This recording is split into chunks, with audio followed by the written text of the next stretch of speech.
Hi guys, and welcome back to the channel. So Liverpool have just gone to Molineux in the Premier League and beaten Wolves by 2-0 in what was quite an entertaining game from a neutral perspective.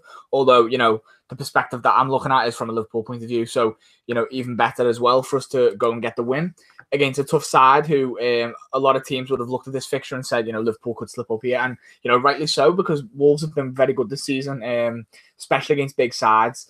They drew against Manchester City very early on in the season. City were unlucky in that game, of course. I remember a game where they ran Tottenham close, but Tottenham obviously still won the game 3-2.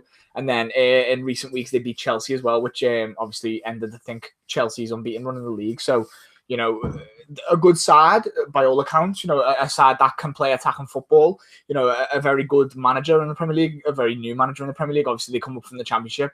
But they always have, they've always got quality in their squad. A lot of Portuguese players, and a lot of very good players. You know what I mean? So it was great to see Liverpool just to kind of, once we got the second goal, we kind of just picked the game up, took control of it, and just started to grind the game out then, and just started to put more pressure on Wolves to come out, and they just tied in the end, and they kind of just gave up with it the last 10 minutes, to be honest, which was great to see. It was a very similar performance to kind of like Watford in how we were counter-attacking in the second half. Once we got them 1 and 2 goals ahead, we went on and countered them, and they didn't really know what to do with us.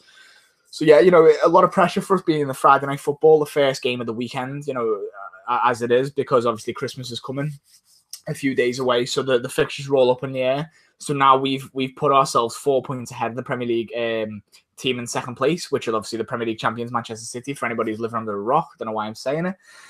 Liverpool have put ourselves 4 points clear of Manchester City before they play their game in hand against, I don't know who it is, doesn't even matter. I think it's Crystal Palace. But let's talk about the Liverpool game anyway. Let's talk about today. From the first minute, this was obviously going to be an end-to-end game. They were making chances. In the first 10, 15 minutes, we saw, the advantages and disadvantages of Fabinho and the squad so far. First of all, we saw the disadvantage of obviously a few teething problems he's still having at Liverpool. Still a very new player. He's only come in at the start of the season. He's took a while to bed into the squad, and this is only, I think he's only had a handful of games up until now, so this is still a very, very new territory for him, despite the fact they played very, very well against Manchester United last week.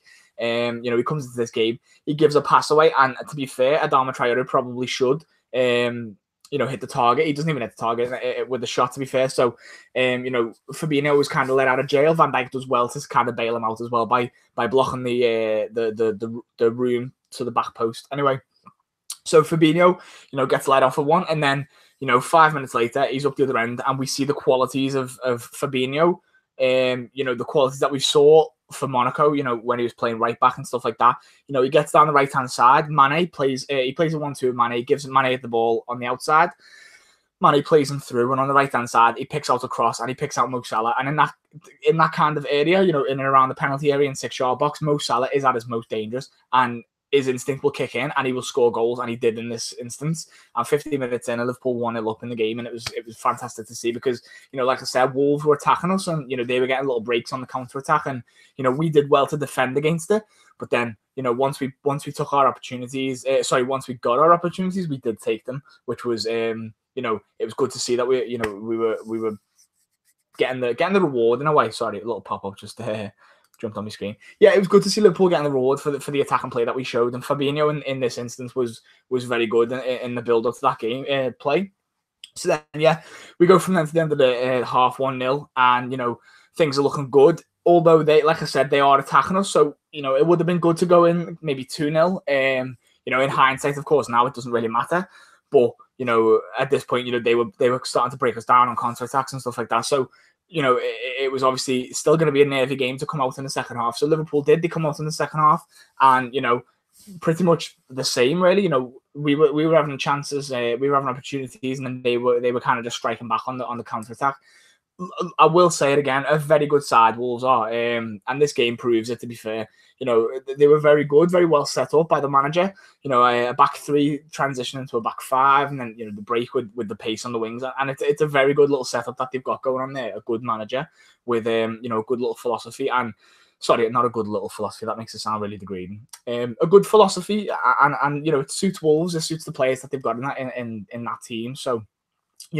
Good for them. But in this game, obviously, I'm looking for Liverpool to get the win, and Liverpool did go and get the win. Courtesy, not a winner, but a goal to solidify the result. And obviously, he's the name of the title. He's Virgil Van Dijk. In this game, he was just what he always is for Liverpool, which is a man mountain, an absolute colossus. I'm just tripping over myself now. He was an absolute colossus. In our box, crosses are coming in. He's on the end of everything. He's bailing Fabinho out. He's bailing Lovren out. At one point, to be fair, Lovren did bail Van Dijk out, but Lovren was, if I'm being completely honest, even though we won this game 2-0, Lovren was pretty terrible at times in this game. But I won't dwell on it too much because it's a win and we're top of Christmas, so that's all that really matters. Yeah, Virgil van Dijk in this game was absolutely sensational. And to be honest, we expect it because Virgil van Dijk, from minute, as soon as he came into Liverpool, absolutely changed how we defended. How we've defended set pieces, how we've just defended general play.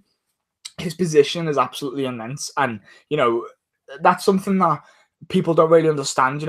When a defender is already in the position he's meant to be and makes it what looks like an easy block, people kind of underestimate that because it doesn't look like a last-ditch tackle.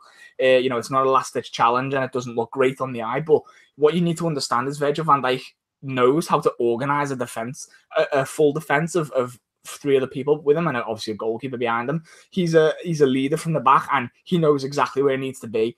And in every cross that comes into the box, Van Dijk's on the end of it, always on the end of it. He's always in the right area to get the head away or, get the clearance away. And then he goes and gets his first Premier League goal of the season for Liverpool. A cross comes in from Mo Salah after a corner. We tried this a few little combination of corners. One of them before this where the ball comes to Salah on the edge of the box and he tries like a little half volley, but after he miscontrols it, goes just over the bar. But in this instance, Salah gets on the other side for the cross, I think just after the first phase of play. And he whips a left foot across in swinger to the box, and Virgil van Dijk is just ahead of everybody. He's not offside, but he's ahead of everybody. He gets ahead, and he just toe pokes into the bottom corner. And then he goes and slides on the floor, and I love the way he slides. Even when he slides, he looks still bigger than half the squad, which is ridiculous because he's absolutely massive. He's a fucking giant. And Liverpool are giants in this title race, to be honest. And that's all I can really say. Christmas is a few days away, so Liverpool are going to be top of Christmas, regardless of whether City win, lose, or draw. Hopefully they can lose. I think it's tomorrow or it might be Sunday. Whenever it is, it doesn't really matter. I can now sit here, and a lot of Liverpool fans as well, a lot of you watching, we can go and we can just put our feet up and we can just watch the rest of the footy over the weekend, and we don't have to be disheartened by any result because we've gone and won our game. We've done our job. Liverpool have done our jobs. Our front three are fantastic, absolutely liquid. And in this game, there's a lot more fluidity between them, between the midfield and them. I like the way Klopp started with a similar midfield that started at United because I want to see that team now start to evolve and keep going.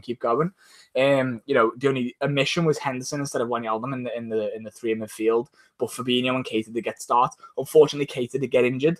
I think it looked like he had a little plaster on his hip, so he might have just knocked something like a previous injury. Hopefully it's something like that, and it's just like a couple of days out or something like that.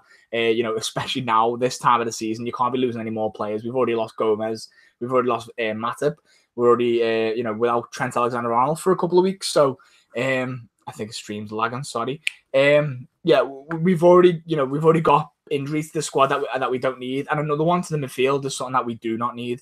As good as players are that can come in, I don't want to see Keita be injured because he's so important to how we play, and he deserves, for how well he played in the past few games, he deserves to play.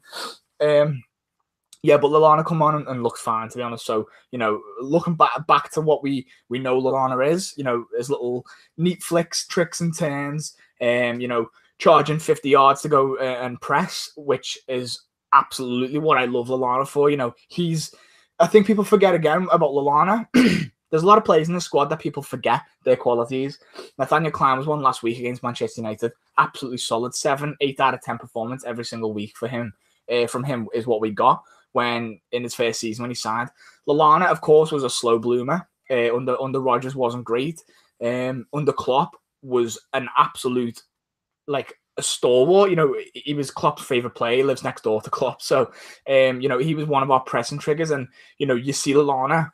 He's not the quickest player. You know, he's nowhere near the pace of Salah and Mane, but the speed in which he presses, you'd think he was. You know, he's so important to how we press sometimes. And you know, I love seeing Lallana getting game time and getting back up to speed because he has such a long injury out. So you know, good to see that. Good to see Klein get back on the pitch. You know, just good to see every player playing well.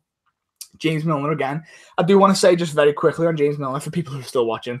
You know, I mean, James Milner's been very underrated from a lot of people over the years, and me included. You know, when he was at Manchester City, I just thought he's all right. Playing for England, you know, again, he was always pushed out of position, and I just thought, you know, he mustn't be that good. But you know, we know from Gerrard, Lampard, Scholes predicaments that you know it's not really the case to judge a player based on where they play and stuff like that. But James Milner, I'm going to say it. You know, maybe I shouldn't say it too early, but I really think James Milner has definitely put himself in the conversation to be talked about as maybe one of Liverpool's best ever number sevens, to be honest. And look, I know people are going to look and laugh and listen and, you know, take the piss out of that, but I genuinely believe it. In terms of footballing ability, I think he's fantastic.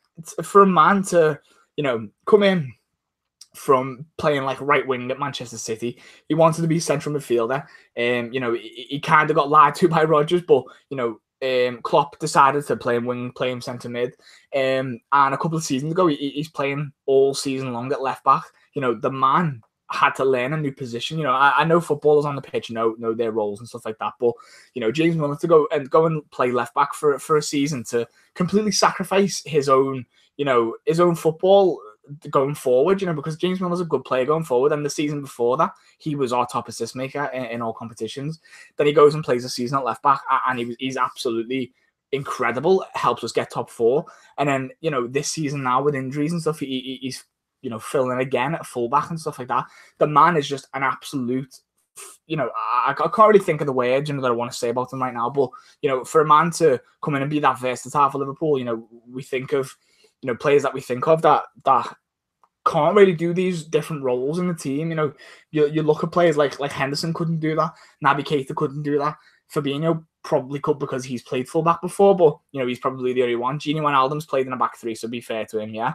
But James Milner is just, you know, 100% in every single position he plays. He's up there as one of the best players on the pitch, especially this season. He's been absolutely quality. That's all I'm going to say about James Milner. Going to wrap the video up anyway. Liverpool, top of the league at Christmas. Courtesy of Mo Salah and Virgil Van Dijk getting a goal each and beating Wolves in the Premier League. So yeah, it feels great. You know, at the minute, you know, we don't really want to celebrate anything because we haven't won anything. You know, it's only the halfway stage. You know, I think we've played every team once. I think now, maybe Newcastle on Boxing Day is obviously the halfway point, and then we'll see where we are and stuff like that. But it is only halfway in the Premier League, guys. So you know, let's take it with a pinch of salt. Let's go to the next game and let's just try and do well in the next game, because nothing's won here, nothing's lost. So let's just clean slate. Next game, let's go again. Next time you see me, of course, Christmas will have come and gone. It'll be Boxing Day, so Merry Christmas from me to you. I hope you like the hat, the lovely little FC hat, but I'm not going to take it off because my hair is an absolute mess. So, yeah, I took a little trip to the Liverpool One shop and picked myself up this little hat. If I'm completely honest, it's the first time I've ever really wore a hat. I seen it in the stand, and I just thought I have to buy it. So, yeah, for anyone that gives a shit, yeah, that's my Liverpool hat, and I'm probably going to wear it for forever. So, yeah, thank you for watching, guys. Drop a like on the video if you think Liverpool are... I'm not even going to say. Drop a like on the video if you like the fact that Liverpool have just beat Wolves 2-0, and that's it. Like the video if you think Virgil van Dijk is an absolute beast and a colossus. Like the video if you think Mo Salah is going to finish top scorer in the Premier League, because that's a real possibility as well. And yeah, just like the video for general reasons. For shits and giggles, who gives a shit? For the fact that Liverpool are top of Christmas, and then we're going to go to Boxing Day, play Newcastle, and hopefully win that game as well. So yeah, thank you guys for watching. Subscribe to the channel. I've been on the fence, and see you later.